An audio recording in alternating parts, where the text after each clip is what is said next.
Hi again, Gregg and Dave Boling in the News Tribune here at Seahawks headquarters. Happy Sunday to you. Week of the third exhibition game, which usually is the one that the starters play the most. Their final, quote, dress rehearsal before the regular season opener September 11th against Miami. The Seahawks play Thursday night at home against Dallas. Practice today, another one of Michael Bennett's dust-ups after a pass rush drill. This one he went after Bradley Sowell after Sowell, the left tackle, body slammed Bennett. The whole thing started because Sowell had taken Josh Shirley, a fellow defensive end of Bennett's, to the ground on the play before.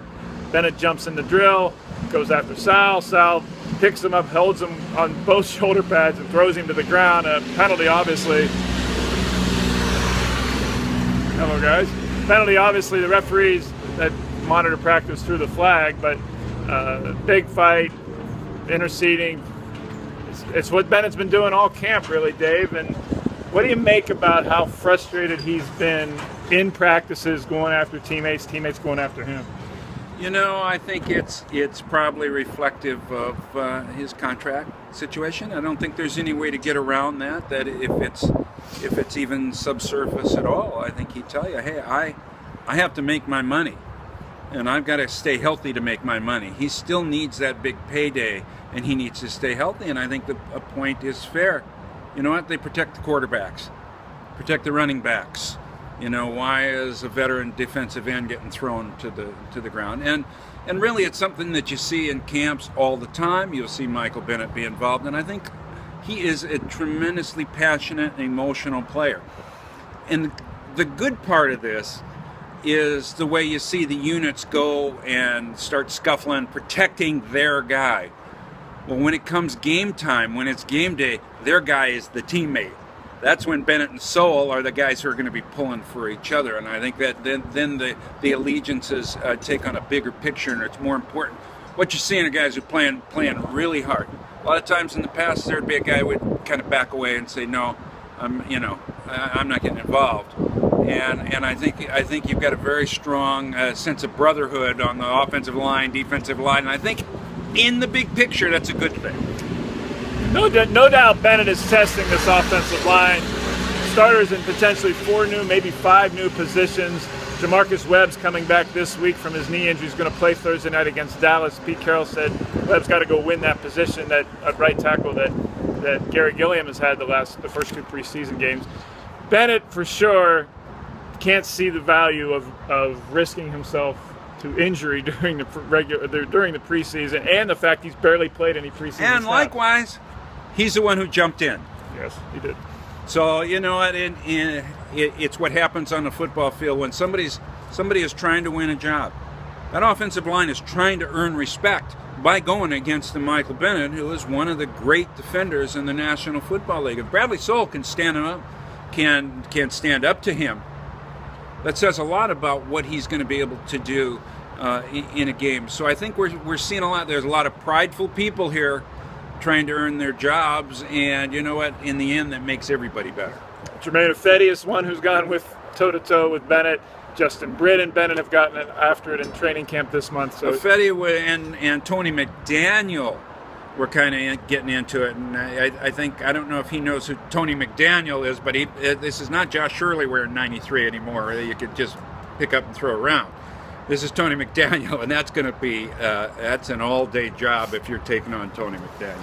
Pete Carroll did mention, and I saw after practice, Sowell and Bennett walking off side by side. Bennett smiling, talking, explaining, and then at the end of it, Bennett smiling, so it's not carrying, it would seem, beyond the field, which is what Pete Carroll said. And Pete, said putting Michael in timeout again.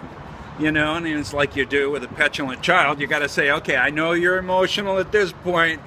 There is a bigger picture that we have to think about here, and that's okay. I think I think this is all kind of a positive thing, that they want to get into the season and start hitting other people is one thing, and start proving it. I think part of it is their own internal expectations. They know this is a talented team. They've got a lot to prove, and I think everybody is out here really eager to get to the regular season. Pete Carroll's quote is, there's a lot riding on this season for the entire football team, not just Michael Bennett with 2 years left on his contract. Nick Vanette, the rookie tight end, third-round draft pick, has a high ankle sprain, though Pete Carroll said, that came out of the preseason game on Thursday against the Vikings, though Pete Carroll said it was better, he's feeling better than you might expect for that injury. Some other injury news, C.J. Prosise, the rookie third-round draft pick, running back, still not back to full go, although Pete Carroll said that may happen tomorrow. Prosise sat out today, still lingering from the hamstring. Proside's time, it's getting short, and he's missed a lot, but they are waiting for him. There's a role waiting for him as a third down back, which is why that injury may not be as concerning as for some other rookies. Will Tukuafu is back on the field today. They brought him back as a free agent fullback. They had him, of course, the last couple seasons. Said he was home in Utah with his family, just waiting on a call after trying out 2 weeks ago with the Seahawks. The Seahawks finally deciding that the fullbacks and part-time defensive linemen they've been trying at that position, not nearly as effective as Tukuafu has been the last couple of years. So Jonathan Amosa was released, former UW Husky. They signed August 6th. Tukuafu's back, and it looks like he will be the fullback to start the regular season if he is effective as he was the last 2 years. Kason Williams didn't come out of that game well, and he's listed as day-to-day. I don't know how Pete put it, but he did not respond to the play in the game as well physically. But we'd been wondering about the Jimmy Graham tests and evaluations, and Coach Carroll said that everything was positive on the front of both he and Thomas Rawls. So I think that's good news for fans. Rawls back to full go at practice, and it looks like he will start the opener on September 11th against Miami. The other injury, second-round draft pick Jerron Reed, defensive tackle, has a both foot and ankle injury, toe and ankle injury. Not sure the severity of that, not sure whether he will play Thursday against the Cowboys. We'll be here all week, all season. Gregg Bell and Dave Boling, enjoy your Sunday.